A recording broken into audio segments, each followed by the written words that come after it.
Hello hi welcome नमस्ते, मैं नाम ऋतिक और आज हम फिर से बात करने वाले हैं एक और इंटरेस्टिंग कंसेप्ट के ऊपर। तो ये वीडियो सेमेस्टर 2 के उन बच्चों के लिए मोस्ट इंपोर्टेंट होने वाली है जिनके पास सब्जेक्ट है intermediate mathematical methods for economic analysis. चलिए शुरू करते हैं आज की वीडियो और आज हम बात करेंगे एक नए लेसन के बारे में जो क्या है मैट्रिक्स एंड डिटरमिनेंट।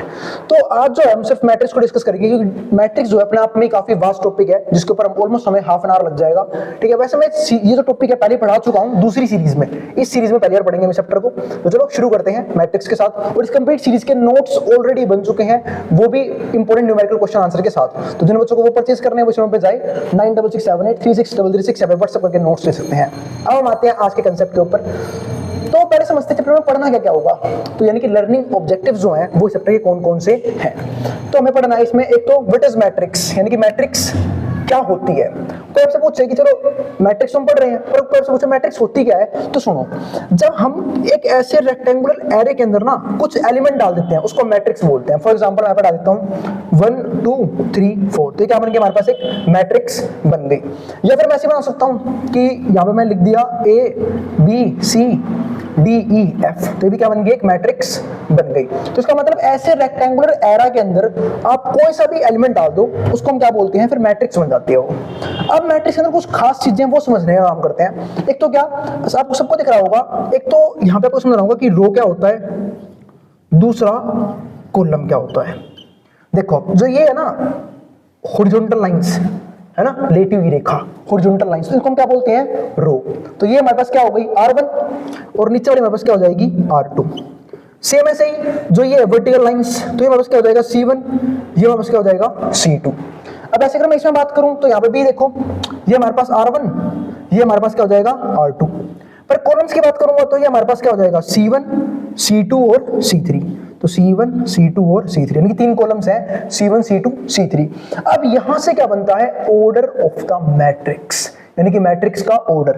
अगर मैं इस मैट्रिक्स के ऑर्डर की बात करूं तो इस मैट्रिक्स का जो ऑर्डर है वो क्या है 2 क्रॉस 2। ठीक है 2 क्रॉस 2, यानी कि अगर मैं ऑर्डर देखूं तो ऑर्डर हमेशा कैसे बनता है M × N, जहां पे M किसको दिखाता है नंबर ऑफ रोज को, N किसको दिखाता है नंबर ऑफ कॉलम को। अगर मैं यहाँ पे रो देखूं यहाँ पे 2 ही रो है और कॉलम भी कितनी है 2 ही कॉलम है। सेम ऐसे यहाँ पे 2 रो है और 3 कॉलम है, तो इसका ऑर्डर क्या हो जाएगा 2 क्रॉस 3। तो ये हो गया इसका ऑर्डर। तो मैं सोची समझी, पहला ऑर्डर ऑफ मैट्रिक्स क्या होता है, ठीक है, दूसरा रो और कॉलम क्या होते हैं। अब एक चीज और समझते हैं यहाँ पे, कभी भी अगर किसी मैट्रिक्स को किसी नाम से डिनोट करना हो तो उसके लिए हमेशा क्या यूज करते हैं कैपिटल लेटर। सपोज करो ये एक मैट्रिक्स है, इसको मैं लिख देता हूँ A, इसको मैं लिख देता हूँ B। और अगर मैट्रिक्स के अंदर अल्फाबेट यूज हो रहे हैं जो मैंने यहाँ पे यूज करे भी हैं वो हमेशा स्मॉल लेटर में लिखे जाते हैं, ये चीज ध्यान रखना। तो ये हो गया मैट्रिक्स का कुछ बेसिक सा कंसेप्ट। अब एक बात और, मैट्रिक्स में ना हम हर एक एलिमेंट को दिखाते हैं AIJ की फॉर्म में। अब बात है भैया ये AIJ कौन सी बला है, सुनो जो AIJ है ना, जहां पे I का मतलब क्या होता है रो और J का मतलब क्या होता है कॉलम, यानी कि हम स्टार्टिंग में रो को प्रेफरेंस देते हैं। तो यहाँ पे क्या हो गया रो, यहाँ पे क्या हो गया कॉलम, यानी कि मैट्रिक्स का हर एक एलिमेंट इस फॉर्म में लिखा जाता है, इस वाली फॉर्म में। जैसे दिखाता हूं, अगर आपसे कोई पूछे कि ये कौन सा एलिमेंट है, इसको मतलब क्या बोलते हैं, इसको बोलते हैं A11। अब A11 का मतलब क्या है कि वो एलिमेंट जो पहले रो में और पहले कॉलम में है। कोई इसका पूछे तो इसका नाम क्या हो जाएगा A12, यानी कि वो एलिमेंट जो पहले रो में है पर दूसरे कॉलम में है। इसका पूछे तो क्या हो जाएगा A21, यानी कि वो एलिमेंट जो दूसरे रो में है पहले कॉलम में है। और इसका नाम क्या हो जाएगा A22, यानी कि दूसरे रो में है और दूसरे कॉलम में है। ऐसे यहाँ पे ये A11, ये A12, ये A13, ये A21, ये A22, ये A23। तो इस तरीके से बनता है हमारा मैट्रिक्स में हर एक एलिमेंट। तो ये हो गया मैट्रिक्स का बिल्कुल बेसिक सा कंसेप्ट। तुमने तो समझ लिया कि मैट्रिक्स होता क्या है। इसके बाद क्या आएगा दूसरे पार्ट में, basic operations of matrix like addition, multiplication और मैट्रिक्स ट्रांसपोज। यानी कि हम समझेंगे कि मैट्रिक्स में हम ऐड कैसे करते हैं, सब्ट्रैक्ट कैसे करते हैं और मल्टीप्लाई कैसे करते हैं। और सबसे इंपॉर्टेंट चीज क्या होगी मल्टीप्लिकेशन, क्योंकि बच्चों को सबसे ज्यादा कंफ्यूज करता है। ऐड और सब्ट्रैक्शन तो आसान सा है। वैसे ये चैप्टर पढ़ रखा हूं बच्चों ने जो बच्चों ने 12वीं मैथ पढ़ी थी, क्योंकि 12वीं के मैथ्स में भी टॉपिक है सेम टू सेम। अब तीसरा जो पार्ट है वो क्या है कि सिमेट्रिक मैट्रिक्स क्या होती है और स्क्यू सिमेट्रिक मैट्रिक्स क्या होती है। वीडियो के बिल्कुल आखिरी में बात करेंगे इस टॉपिक के ऊपर कि 2 टाइप की मैट्रिक्स होती हैं, एक सिमेट्रिक दूसरी स्क्यू सिमेट्रिक, और इनकी प्रॉपर्टीज क्या होते हैं हम डिस्कस करेंगे वीडियो के बिल्कुल आखिरी में। अब आता है हमारा अगला कंसेप्ट। तो हमने ये तो समझ लिया कि मैट्रिक्स होता क्या है, अब समझते हैं टाइप्स ऑफ मैट्रिक्स को, यानी कि मैट्रिक्स के प्रकार कौन कौन से होते हैं। तो अलग प्रकार की मैट्रिक्स होती है। एक तो ए क्या है हमारे पास रो मैट्रिक्स। अब बात है रो मैट्रिक्स क्या होती है, जहां पे क्या हो, एक सिंगल रो हो। जैसे मान लो कि मैंने एक मैट्रिक्स बनाई ऐसे, यहाँ पे दिया 1 और 2, अब इसमें रो एक ही है, ठीक है, फिर ऐसे बना लो 1 2 3, ठीक है, तो कॉलम चेंज कर रहा हूं पर रो सेम है। अब ऐसे ही कॉलम मैट्रिक्स क्या होगी, अब जैसे देखो रो मैट्रिक्स में क्या था, एक सिंगल रो, कॉलम मैट्रिक्स में क्या होगा, एक सिंगल कॉलम। जैसे कि मान लो 1 और 2 ऐसे बना दिया, या फिर एक और बनाना है, जो बना लो 1 2 3, कॉलम एक ही है ये रही दोनों में, पर रो चेंज हो रहे हैं। जैसे यहाँ पे 2 रो है, यहाँ पे 3 रो है, तो इस तरीके से। तो रो मैट्रिक्स क्या होता है, जब एक सिंगल रो हो, कॉलम मैट्रिक्स क्या होगा, जब एक सिंगल कॉलम हो। इसके बाद क्या आता है तीसरा, इसको हम क्या बोलते हैं, स्क्वायर मैट्रिक्स। अब बात ही भाई स्क्वायर मैट्रिक्स क्या होती है, जहां पे नंबर ऑफ रोज और नंबर ऑफ कॉलम दोनों क्या होते हैं, सेम होते हैं, यानी जितनी रो है ना उतनी ही कॉलम मिलेंगे आपको। जैसे कि मैं यहाँ पे दिखाता हूँ, अब मान लो मैंने इसे बनाया 1 2 3 4, जैसे यहाँ पे बनाया था, देखो यहाँ पे जितनी रो है उतनी कॉलम है। 2 रो है, ये R1 ये R2 ये C1 ये C2, तो इसको हम क्या बोलते हैं, स्क्वायर मैट्रिक्स। और दिख भी रहा होगा ये ऑलमोस्ट स्क्वायर जैसा शेप ले रहा है, स्क्वायर जैसा। और हमेशा जो मैट्रिक्स होती है ना स्क्वायर मैट्रिक्स, वो हमेशा मतलब जहाँ पे रो और कॉलम सेम होते हैं वो ऑलमोस्ट स्क्वायर का शेप लेते हैं, इसलिए यूं समझ सकते हो, इसलिए इसका नाम स्क्वायर मैट्रिक्स रखा है। जैसे मान लो मैं एक और बनाता हूँ 1 2 3 4 5 6 7 8 9, तो ये देखो यहाँ पे 3 रो है, ये R1 ये R2 ये R3, तो 3 रो हो गए, ये 3 कॉलम है, C1 C2 C3, तो जितने रो हैं उतने ही कॉलम है। तो ये क्या बन गई, 3 + 3 की एक स्क्वायर मैट्रिक्स। अब इसके बाद क्या आता है हमारे पास, फोर्थ पॉइंट, जिसको हम क्या बोलते हैं, डायगोनल मैट्रिक्स। तो स्क्वायर मैट्रिक्स हो गई, रो मैट्रिक्स हो गई, कॉलम मैट्रिक्स हो गई। अब आती है डायगोनल मैट्रिक्स क्या होती है। डायगोनल मैट्रिक्स में जैसे यहाँ पे क्या होता है, मैट्रिक्स में ना डायगोनल सिर्फ एक चीज को बोलते हैं। जैसे मान लो ये एक मैट्रिक्स है, अब बात करूं डायगोनल मैट्रिक्स की, तो जहां पे डायगोनल के एलिमेंट तो कुछ ना कुछ हो, जैसे तुम देखा होगा ना शेप में डायगोनल बनाते हैं हम, तो मैट्रिक्स में डायगोनल सिर्फ ये वाला बनता है, और बाकी सारे एलिमेंट क्या हो जाएंगे, 0 बस। इसको हम क्या बोलते हैं, डायगोनल मैट्रिक्स, कि डायगोनल के एलिमेंट तो कुछ ना कुछ हो, बाकी सारे क्या हो जाएंगे, 0 0। अब बात है डायगोनल सिर्फ ये वाला है, ये वाला क्यों नहीं है, क्योंकि डायगोनल मैट्रिक्स एक प्रॉपर्टी होती है काफी इंपॉर्टेंट है। डायगोनल मैट्रिक्स में क्या होता है, मतलब AIJ जो है ना, बताया था अभी भी क्या होता है, एलिमेंट को इस फॉर्म में लिखते हैं, तो AIJ है जहां पे हमारा I बराबर है किसके, J के, हम सिर्फ उसी को बोल लेंगे डायगोनल के एलिमेंट। अब जैसे देखो इसका नाम क्या होगा, A11, क्योंकि ये वो एलिमेंट है जो फर्स्ट रो में है और फर्स्ट कॉलम में है। इसका नाम क्या होगा, A22, यानी कि वो एलिमेंट है जो दूसरे रो में है दूसरे कॉलम में है। इसका नाम क्या होगा, A33, यानी कि तीनों ही केस में I बराबर है J के, इसलिए हम सिर्फ इसको ही डायगोनल ट्रीट करते हैं, बाकी किसी को नहीं करते। तो ये हो गई डायगोनल मैट्रिक्स की बात। अब मैं किसी करूंगा यहाँ पे स्केलर मैट्रिक्स की। तो डायगोनल मैट्रिक्स का एडवांस वर्जन क्या होता है, स्केलर मैट्रिक्स, यानी कि मैं कह सकता हूं जैसे मान लो ये हो गया। और ध्यान रखना डायगोनल मैट्रिक्स सिर्फ स्क्वायर मैट्रिक्स के अंदर ही हो सकते हैं, और किसी में डायगोनल नहीं होंगे। अब तुम इसके अंदर कैसे बनाओगे डायगोनल, तो यूं थोड़ा बना दोगे तिरछा सा यूं, ठीक है, तो पॉसिबल ही नहीं है, तो यहाँ पे डायगोनल नहीं बन सकता। अब अगर मैं यहाँ पे बात करूं किसकी, स्केलर मैट्रिक्स की, तो स्केलर मैट्रिक्स में क्या होता है, जहां पे डायगोनल के एलिमेंट क्या होंगे, सेम होंगे। मतलब डायगोनल मैट्रिक्स में क्या था कि आप डायगोनल के एलिमेंट कुछ भी कर दो, बाकी सब 0 कर दो, लेकिन स्केलर में क्या होता है, डायगोनल के एलिमेंट बिल्कुल सेम रखोगे। फॉर एग्जांपल मैं रख लिया 3 3 और 3, बाकी सब क्या हो जाएंगे, 0। तो इसको हम क्या बोलते हैं, स्केलर मैट्रिक्स। तो ये हो गया हमारे पास, पर ध्यान रखना डायगोनल मैट्रिक्स में 0 मत लेना, 1 मत लेना। क्यों मत लेना, अभी समझाऊंगा, ठीक है। इसके बाद क्या आता है, जीरो मैट्रिक्स, जीरो और नल मैट्रिक्स। तो स्केलर मैट्रिक्स बता दिया, जहां पे डायगोनल एलिमेंट क्या हो, सेम हो, पर वहां पे 0 और 1 मत लेना, क्योंकि देखो अगर मान लो मैंने सारे 0 ले लिए तो क्या हो जाएगा, 0 0 0, बाकी सब तो पहले से 0 है डायगोनल मैट्रिक्स के हिसाब से। तो ये क्या बन जाएगी, एक जीरो मैट्रिक्स या फिर नल मैट्रिक्स, या फिर ऐसे भी कर सकते हो 2 क्रॉस 2 की बना लो, ये इसको बोलते हैं जीरो मैट्रिक्स या फिर नल मैट्रिक्स। यानी कि जीरो मैट्रिक्स वो मैट्रिक्स होते हैं जहाँ पे हर एक एलिमेंट क्या होते हैं, 0 होते हैं। अब क्या आता है हमारे पास अगला, इसके बाद आइडेंटिटी मैट्रिक्स। आइडेंटिटी मैट्रिक्स में क्या होता है, इसको आप ये लोग कह सकते हो मैट्रिक्स का 1। अब मैट्रिक्स का 1 से क्या मतलब है वो समझाता हूँ आप लोगों को। मतलब इसको हम बोलते हैं मैट्रिक्स का 1, यानी कि 1 ऑफ मैट्रिक्स। जैसे नंबरों में क्या होता है, नंबरों में 1 का रूल क्या होता है कि 1 को आप किसी से भी मल्टीप्लाई कर दो, कोई फर्क ही नहीं पड़ता। 1 गुणा 5 5 हो जाएगा, 1 गुणा में 100 100 हो जाएगा, 1 गुणा 500 500 हो जाएगा। सेम ऐसे ही मैट्रिक्स में इसका रोल है, आइडेंटिटी मैट्रिक्स का। मतलब इसकी तुम किसी भी दूसरी मैट्रिक्स से मल्टीप्लाई कर लो, ठीक है, हमेशा जो है वही वाली मैट्रिक्स उठ के आ जाएगी। अब बात दिखती कैसी है, इसमें क्या होता है, डायगोनल में 1 होता है, 1 1 1, और बाकी सारे क्या हो जाएंगे, 0। और ये हो गई 3 क्रॉस 3 की आइडेंटिटी मैट्रिक्स। अगर 2 क्रॉस 2 की बनानी हो तो 1 0 0 1।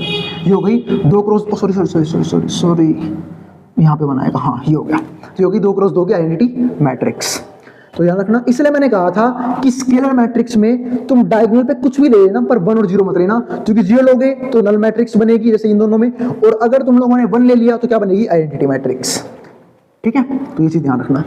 तो ये हो गए हमारे सारे टाइप्स ऑफ मैट्रिक्स खत्म। अभी 2 बचे में है, अपर ट्रायंगुलर मैट्रिक्स और लोअर ट्रायंगुलर मैट्रिक्स। जब यूज होंगे तब बताऊंगा। इन चारों को बाद में डिस्कस करेंगे, सिमेट्रिक और स्क्यू सिमेट्रिक और अपर ट्रायंगुलर और लोअर ट्रायंगुलर मैट्रिक्स। तो जो टूचे मुझे टाइप थे ना मैट्रिक्स को मैं डिस्कस कर चुका हूं। अब आता है हमारा अगला मोस्ट इंपोर्टेंट टॉपिक।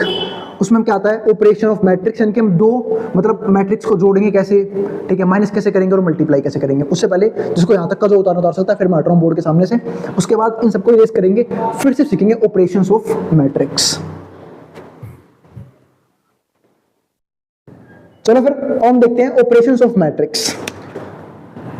तो ऑपरेशंस ऑफ मैट्रिक्स, अरे भाई ये ऑपरेशन नहीं है तो चीट फाड़ करते हैं डॉक्टर, मैथ्स के ऑपरेशन करेंगे हम, ऑपरेशंस ऑफ मैट्रिक्स। तो चलो देखते हैं प्लस कैसे करते हैं, माइनस कैसे करते हैं। तो अगर मान लो कोई ए मैट्रिक्स दे रखी है आप लोगों को, 2 3 5 और 6, और एक बी मैट्रिक्स है, मतलब समझ नहीं आता है 12वीं में टॉपिक था ये, और 12वीं वाले देख के खुश होते थे इस टॉपिक को कि क्या आसान सा टॉपिक डाल रखा है 12वीं क्लास में। अब तुम्हें ऐड करना है ए प्लस बी, ए मैट्रिक्स प्लस बी मैट्रिक्स। अब लेकिन एक बात सुन लो, यहाँ पे दिक्कत है क्या कि 2 मैट्रिक्स ऐड कब होंगी पता है, एक शर्त होती है मैट्रिक्स ऐड होने की, मतलब मैट्रिक्स आई और पता है क्या बोल रही कि मेरे को दूसरी मैट्रिक्स में जब जोड़ना जब दोनों के ऑर्डर क्या हो, सेम हो, है ना। ऐसे तुम देखा होगा ना, इंसानों की शादी इंसानों से करवाते हैं, गधे से करवाते नहीं है, पूरा जिंदगी खराब हो जाएगी खामा, ठीक है। तो वैसे आजकल इंसान बचे नहीं है, इंसान है ना। यहाँ देखो, तो ऐसे ही यहाँ पे क्या था, ये ए मैट्रिक्स है ये बी मैट्रिक्स है, दोनों को ऐड करना है। मैंने देखा दोनों का ऑर्डर सेम है, दिखने में ये भी एक जैसा ये भी एक जैसा, ठीक है। जब मान लो मैं ये बनाया था, अभी दिखाऊंगा, रुक जाओ, पहले ऐड कर लेते हैं। और ऐड कैसे होते हैं, पहला एलिमेंट पहले से ऐड होगा, दूसरे वाला दूसरे वाले से, तीसरे वाला तीसरे वाले से, और चौथे वाला चौथे वाले से। तो 2 + 5 कितने हो गए, 7, 6 और 3 9, 7 और 5 12, 8 और 6 14, खत्म, टूचा सा टॉपिक। इसे बोलते हैं मैट्रिक्स में ऐड कैसे करते हैं। और ऐड कैसे हो गई, देखो इसका ऑर्डर भी सेम, 2 क्रॉस 2, इसका ऑर्डर भी सेम, यानी कि तेरा यो भाई भी इंसान यो भी इंसान, दोनों एक जैसे गति ऐड हो जाएंगे, ठीक है। अब एक चीज और समझ रहा यहाँ पे क्या कि चलो ऐड तो करवा दिए, अगर मान लो कि भैया अगर मान लो ये कुछ और होता, इसका ऑर्डर अलग होता, तो क्या करते हम, जैसे दिखाता हूँ, बस थोड़ा ध्यान समझ रहा है। मान लो मैं 2 एलिमेंट डाल देता हूँ, 3 और 6, मान लो ये डाल दिया मैंने। अब मैं बोल रहा हूँ ऐड करो इन दोनों को। अरे मेरे भाई तुम ये इससे ऐड कर दोगे, ये वाला इससे कर लोगे, ये वाला इससे कर लोगे, ये वाला इससे कर लोगे, ये दोनों कहाँ जाएंगे, हैं किसकी बारात में, ठीक है। तो दोनों तरह ही जाएंगे, तो इसलिए हम जो है वैसे ऐड नहीं कर सकते, ठीक है। तो ये ऐसे ऐड नहीं होंगे, तो बस हम जो है इसलिए इन दोनों को ऐड कर सकते हैं। अगर मान लो माइनस करना हो, अब मैं a माइनस बी करके दिखाता हूँ, और माइनस होने की भी सेम कंडीशन है, वो क्या कि ऑर्डर सेम होना चाहिए तभी माइनस होगा। अब माइनस करना है, 2 में से घट रहा है 5, तो कितना आंसर आएगा, माइनस का 3। बचपन में सीखा था ना कि भाई अब छोटे में से बड़ी चीज माइनस करते हैं तो नेगेटिव आंसर आता है। जो नहीं सीखा था आप सीख लो भाई, पता नहीं बचपन में तुम लोग कर क्या रहे थे पढ़ने की बजाय। 2 में से 5 कितना आंसर आ गया, -3।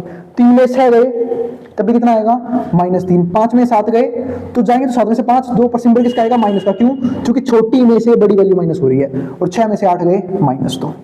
बस ये बन गई हमारी a माइनस बी की मैट्रिक्स। तो मैं सबसे ऐड करना भी इजी था और माइनस करना भी इजी था, और हर एक में सेम कंसेप्ट रहता है। मैट्रिक्स कोई सी भी आ जाए, सपोज करो ये तो ए मैट्रिक्स 4 5 -6 8 2 4, एक बी मैट्रिक्स बना दे वो यहाँ पे 7 6 8 9 -5 -2। अब बोलते हैं ऐड करना इन्हें, तो a प्लस बी निकालना तुम्हें। तो फिर से वही बात, a प्लस बी कैसे निकलेगा, मैंने देखा ऑर्डर सेम है, बिल्कुल सेम है। यहाँ भी मैट्रिक्स कितने की है, 2 क्रॉस 3 की, क्योंकि देखो 2 रो है और 3 कॉलम है। यहाँ मैट्रिक्स कितने की है, वो भी 2 क्रॉस 3 की, यानी कि ऑर्डर सेम है, तो मैं ऐड कर सकता हूँ। ऐड कैसे होंगे, 7 + 4 11, पहले वाले से, 6 + 5 वो भी 11, -6 + 8 कितना आएगा, 2, प्लस माइनस 8 में 6 गए 2, 8 + 9 17, 2 + -6 -4, 4 + -2 2। तो ये आ गया हमारा a प्लस बी। ऐसे तुम घटा लोगे, है ना, घटा के दिखाऊं a माइनस बी। तो अगर a माइनस बी निकालना हो तो फिर से 4 में से गई 7, तो छोटी में से बड़ी बड़ी माइनस हो रही, तो क्या आंसर आएगा माइनस का 3। 5 में से गया 6, माइनस का 1, माइनस 6 में से गया 8, तो क्या बचेगा माइनस का 14, minus 6 minus 8, minus minus plus 8 और 6 14। 8 में से घट गया 9, तो क्या आंसर आएगा माइनस का 1, और 2 में से घट गया घटा का 6, तो घटा घटा क्या हो जाएगा जमा, और 2 प्लस 6 कितना हो गया 8। 4 में से गया घटा का 2, घटा घटा जमा, 4 प्लस 2 6, तो ये आ गया हमारे पास a माइनस बी। ध्यान रखना इसका साइड में कर लेना कैलकुलेशन भाई। 2 में से माइनस हो गया माइनस का 6, तो माइनस माइनस क्या हो जाएगा बीच में प्लस, इसलिए 8 आया था। और इसलिए जब 4 में से जाएगा माइनस का 2, तो 4 में से घट गया घटा का 2, तो घटा घटा जमा 4 प्लस 2 6 हो जाएगा। तो जिनकी कैलकुलेशन वीक हो भाई वो रफ में जाकर थोड़ा सा कर लिया करो, ठीक है। तो ये आ गया हमारे पास a plus B a minus B. तो देखो ऐड करना काफी इजी था, माइनस करना भी काफी इजी था। अब बात करते हैं मल्टीप्लाई की। यहाँ तो रो दोगे है ना, थोड़े से समझाऊंगा मैं अच्छे तरीके से, समझ में आ जाएगा, ठीक है। इनवर्स की बात हम इस वीडियो में नहीं करेंगे, इनवर्स को समझेंगे नेक्स्ट वीडियो में, ठीक है। अब समझते हैं मल्टीप्लाई कैसे करते हैं। तो क्या बता रहा हूं मैं यहाँ पे, मल्टीप्लीकेशन। अब दिक्कत क्या है, मैट्रिक्स में मल्टीप्लीकेशन 2 प्रकार की होती है। अब 2 प्रकार की कौन कौन सी, एक तो होती है स्केलर मल्टीप्लीकेशन। अब बात है इसका मतलब क्या है, इसका मतलब है किसी भी मैट्रिक्स की किसी एक नंबर से मल्टीप्लाई। तो चलो कर लेते हैं भाई, किसी मैट्रिक्स किसी नंबर से मल्टीप्लाई। मान लो ए मैट्रिक्स है, अब ए मैट्रिक्स क्या है 4 6 8 और 2। अब एक मैट्रिक्स है सिंपल सी, अब इसकी किसी नंबर से मल्टीप्लाई करनी है। सपोज करो मुझे निकालना है 2a निकालना है, तो इस मैट्रिक्स का हर एक एलिमेंट मल्टीप्लाई होगा। ये चीज ध्यान रखना, अगर किसी भी मैट्रिक्स की किसी भी कांस्टेंट से मल्टीप्लाई डिवाइड करते हैं तो उसका हर एक एलिमेंट उससे मल्टीप्लाई या डिवाइड होता है। तो 2a निकाल रहा हूं, इसका मतलब हर एक एलिमेंट 2 से मल्टीप्लाई, तो 2 × 4 8, 2 6 12, 2 8 16, 2 2 4। तो ये कितना आ गया हमारे पास, 2a का आंसर आ गया, ठीक है। तो 2a की मैट्रिक्स आ चुकी है। अगर 3a निकालना तो 3 से मल्टीप्लाई कर देता, 10 निकालना तो 10 से मल्टीप्लाई कर देता। तो इस तरीके से हम जो है मैट्रिक्स की किसी भी नंबर से मल्टीप्लाई करते हैं। तो बात ये तो आसान सा था। अब आएगा ना मैट्रिक्स की मैट्रिक्स से मल्टीप्लिकेशन। तो चलो अब देखते हैं इसका दूसरा part, multiplication of a matrix bye matrix. Matrix की मल्टीप्लाई मैट्रिक्स से करवाएंगे। तो देखो अब यहाँ पे एक मैट्रिक्स लिखता हूं मैंने लिखा 1 2 3 4 है ना, दूसरा लिखा ये a है, एक ये b है, इसको लिख देते हैं कुछ भी 5 6 4 2, ये भी मैट्रिक्स बना ली मैंने कोई भी। अब इन्होंने मल्टीप्लाई करनी है। अब सबसे पहले आती है कि मैट्रिक्स में मल्टीप्लाई कब पॉसिबल होती है, उसकी कंडीशन।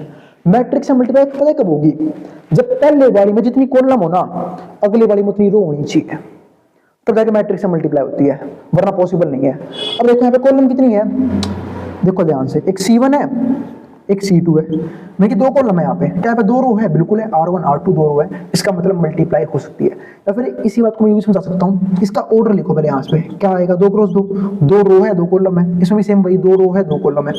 ये दिखाता है कॉलम को, ये दिखाता है रो को, इससे कटना चाहिए, तब जाके मैट्रिक्स की मल्टीप्लाई पॉसिबल है, वरना मैट्रिक्स की मल्टीप्लाई पॉसिबल नहीं है।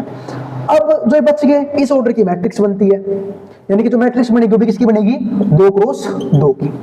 तो ये तो चलो पता कर लिया मैंने क्या, कि मेरी मैट्रिक्स का ऑर्डर क्या होने वाला है, दूसरा क्या मल्टीप्लाई पॉसिबल है या नहीं है। उसके लिए सिंपल सी एक बात क्या है कि पहले वाले में जितनी कॉलम हो अगले वाले में उतनी रो होनी चाहिए। अब मल्टीप्लाई कर रहा हूं मैं इसकी, तो मैं निकाल रहा हूं a इंटू बी। जब a भी निकाल लूंगा तो मल्टीप्लाई कैसे होगी, फर्स्ट रो फर्स्ट कॉलम। तो देखो ध्यान से, ये सिंबल याद रखना, ये वाला symbol, first row first column, यानी कि पहले वाले एलिमेंट की पहले वाले से मल्टीप्लाई। तो 1 × 5 बीच में आएगा प्लस, और दूसरे वाले की दूसरे वाले से 2 × 4, ये हो गई फर्स्ट रो फर्स्ट कॉलम। अब क्या आएगा फर्स्ट रो सेकंड कॉलम, तो 1 × 6 पहले वाले एलिमेंट की पहले वाले से मल्टीप्लाई, बीच में प्लस, दूसरे वाले की दूसरे वाले से 2 × 2, ये आ गया। तो ये आ गया first row first column, first row second column. अब आता है सेकंड रो फर्स्ट कॉलम, 3 × 5 बीच में प्लस, फिर इसकी इससे 4 × 4, ये आ गया। अब सेकंड रो सेकंड कॉलम, यहाँ पे क्या हो जाएगा 6 × 3 बीच में प्लस, 4 × 2, तो ये आ गया।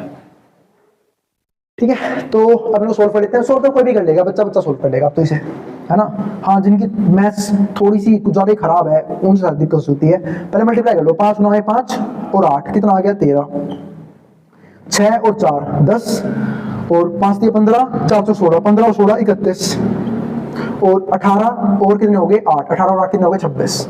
तो ये हमारा आ गया आंसर। मल्टीप्लीकेशन का।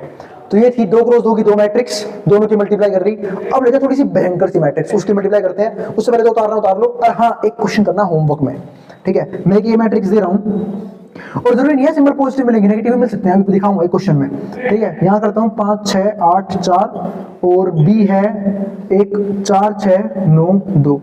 तो बी मैट्रिक्स है, इन्होंने मल्टीप्लाई करके दिखाना। अब मैं दिखा रहा हूँ 3 क्रॉस 3 की मल्टीप्लिकेशन, और वो होगा हमारी आज की वीडियो का आखिरी टॉपिक। चलो फिर हम देखते हैं 3 क्रॉस 3 का सवाल। जैसे हमारे पास एक ए मैट्रिक्स दे रखी है, क्या है मैट्रिक्स में 1 से लेकर 9 तक एलिमेंट्स हैं। एक बी मैट्रिक्स है 2 से लेके कुछ एलिमेंट्स है 2 3 5 7 8 6 2 3 9। तो हमें क्या निकालना है, यहाँ पे हमें a इंटू बी निकालना है। उससे पहले पॉइंट बात समझा देता हूँ। यहाँ पे हमने a b निकाला। जैसे मैथ्स में क्या होता है कि 2 गुणा में 3 करोगे तब भी 6 आएगा, और फिर 3 की 2 से करोगे तो मल्टीप्लाई तब भी 6 आएगा। लेकिन दिक्कत क्या, मैट्रिक्स में ऐसा हो जरूरी नहीं है। मतलब मैट्रिक्स में a इंटू बी निकाल लो और b इंटू ए निकाल लो, दोनों का आंसर जो है वो डिफरेंट आ सकता है, डिफरेंट ही आता जनरली। आई बात समझ में? इसका मतलब क्या है कि a इंटू बी और b इंटू ए मैट्रिक्स में अलग अलग बात होती है। अब हम यहाँ पे मल्टीप्लाई करते हैं a की b से। तो इस मैट्रिक्स का ऑर्डर क्या है, 3 इंटू 3। यहाँ पे 3 रो है और 3 कॉलम है। इसका ऑर्डर भी क्या है, 3 क्रॉस 3। मतलब यहाँ पे जितनी कॉलम है ना, अगले में क्या होनी चाहिए, उतनी रो होनी चाहिए। तो बस इससे कट गया ये। इसका मतलब इस मैट्रिक्स की मल्टीप्लाई पॉसिबल है। अब मल्टीप्लाई करोगे कैसे वो समझा रहा हूँ आपको। तो फिर से वही, पहले हम क्या करेंगे, R1 लेंगे, उसके तीनों कॉलमों से मल्टीप्लाई करेंगे। तो R1 के मैं करूँगा पहले किससे, पहले कॉलम से। तो इसकी से करूँगा, तो पहले वाले एलिमेंट की होती है पहले वाले से मल्टीप्लाई, यानी कि 1 इंटू 2। फिर दूसरे वाले की दूसरे वाले से, b से प्लस आता है 2 इंटू 7। फिर b से प्लस तीसरे वाले 3 इंटू 2। तो ये हो गई फर्स्ट रो की फर्स्ट कॉलम से, सॉरी। अब आता है फर्स्ट रो सेकंड कॉलम, पहले वाले की पहले वाले से, यानी कि 1 इंटू 3। b से प्लस दूसरे वाले की दूसरे वाले से 2 इंटू 8। b से प्लस फिर तीसरे वाले की तीसरे वाले से 3 इंटू 3। तो ये हो गया, ये हो गई फर्स्ट रो की फिर सेकंड कॉलम से। अब फर्स्ट रो और थर्ड कॉलम, पहले वाले की पहले वाले से 1 इंटू 5। b से प्लस दूसरे वाले से 2 इंटू 6। b से प्लस फिर तीसरे वाले से 3 इंटू 9। तो ये आ गई हमारी पहली रो की तीनों कॉलमों से multiply. First row first column, first row second column, first row third column. अब क्या आएगा, सेकंड रो की करूंगा मल्टीप्लाई तीनों कॉलमों से। तो सेकंड रो फर्स्ट कॉलम, तो पहले वाले की पहली वाली से 4 इंटू 2। b से प्लस दूसरे वाले से 5 इंटू 7। फिर b से प्लस तीसरे वाले से 6 इंटू 2। ये हो गई फर्स्ट रो फर्स्ट कॉलम। अब first row second column, 4 into 3। b से प्लस 5 इंटू 8, बीच में प्लस और 6 इंटू 3। ये आ गया। तो ये हो गई फर्स्ट रो की फर्स्ट कॉलम से, फिर फर्स्ट रो की सेकंड कॉलम से। अब फर्स्ट रो और थर्ड कॉलम, मतलब यही करते हैं, पहले R1 पकड़ी, R1 मतलब पहली रो की तीनों कॉलमों से मल्टीप्लाई कर ली, फिर R2, फिर उसकी तीनों कॉलमों से, फिर ऐसे ही R3 आएगी। अब पहले R2 ही कर लेते हैं तीसरे कॉलम से। तो पहले वाले की पहले वाले से मल्टीप्लाई, पहले वाले एलिमेंट की पहले से गुणा, यानी कि 4 गुणा 5। फिर b से प्लस दूसरे वाले की दूसरे वाले से 5 गुणा में 6। फिर b से प्लस तीसरे वाले की तीसरे वाले से 6 गुणा में 9। अब यहाँ पे R3 लेंगे, R3 करूँगा तीनों कॉलमों से। तो R3 और पहला, तो यानी कि पहले वाले की पहले वाले से 7 इंटू 2। b से प्लस फिर दूसरे वाले से 8 इंटू 7। b से प्लस तीसरे वाले से 9 इंटू 2। ये हो गई R1 की किससे, C1 से। अब R3 की C1 से, तीसरे कॉलम की तीसरे रो की पहले कॉलम से। अब तीसरा रो दूसरा कॉलम, 7 गुना में 3, बीच में प्लस 8 गुना में 8, बीच में प्लस और फिर 9 गुना में 3। तो ये हो गई तीसरे रो की दूसरे कॉलम से। अब तीसरा रो और तीसरा कॉलम आखिरी मल्टीप्लिकेशन। तो पहले वाले की पहले वाले से 7 इंटू 5, बीच में प्लस दूसरे वाले से 8 इंटू 6 और तीसरे वाले से 9 इंटू 9। तो ये आ गया। अब सॉल्व करना है बस हमें इसे। तो देखो यहाँ पे 2 गुना में 1 2, 7 दूनी 7 पूजा 14, 14 और 2 16, 16 और 6 कितना हो गया 22, ये आ गया 22। अब 3 8 दूनी 16, 16 और 3 19, 19 3 3 9, 19 और कितने होते हैं 19 और 9 होते हैं हमारे 28। तो ये आ गया हमारा 28। फिर 5 1 5, 6 2 12, 12 और 5 कितना हो जाएगा 12 5 हो गया 17, 17 और 27, 27 और 7 34, 34 44 आएगा ये। बाकी आप लोग कैलकुलेशन चेक कर लेना एक बार। 4 2 जा 8 और 7 बजे 35, 35 और 8 हो गया हमारे 43, है ना। हाँ 43 और 12 45 और 10 55 55 आ गया ये। अब ऐसे ही 4 3 12, बाकी जो दिक्कत हो भाई साइड में कर लेना, प्लस 12 8 5 40, 40 और 12 हमारा हो गया 52, 52 और 18 कितना हो जाएगा 70, तो ये आ गया 70। फिर यहाँ पे 4 पंजे 20, 20 और 30 कितना हो गया 50, 50 और 54 कितना हो जाएगा हमारा 108। फिर यहाँ पे 7 2 14, 14 और 56, 56 और 14 होता है हमारे 70, 70 और 18 कितना हो जाएगा हमारा 88। 21 और 64, 64 और एक 65, 65 और 20 85, 85 और 27, तो 85 और 27, 12 इसके 112 आ जाएगा, ये आ गया 112। और 35 और 48, ये आ गया 8 6 48, 9 9 जा 81, तो 8 और 5 13, 13 और 14 का 4, 1 ये रहा, 3 और 1 4, 4 4 8, 8 8 16, 164। तो ये आया है हमारे पास फाइनली मल्टीप्लिकेशन का आंसर। तो मैंने आपको 3 क्रॉस 3 का एक सवाल दिखा दिया है।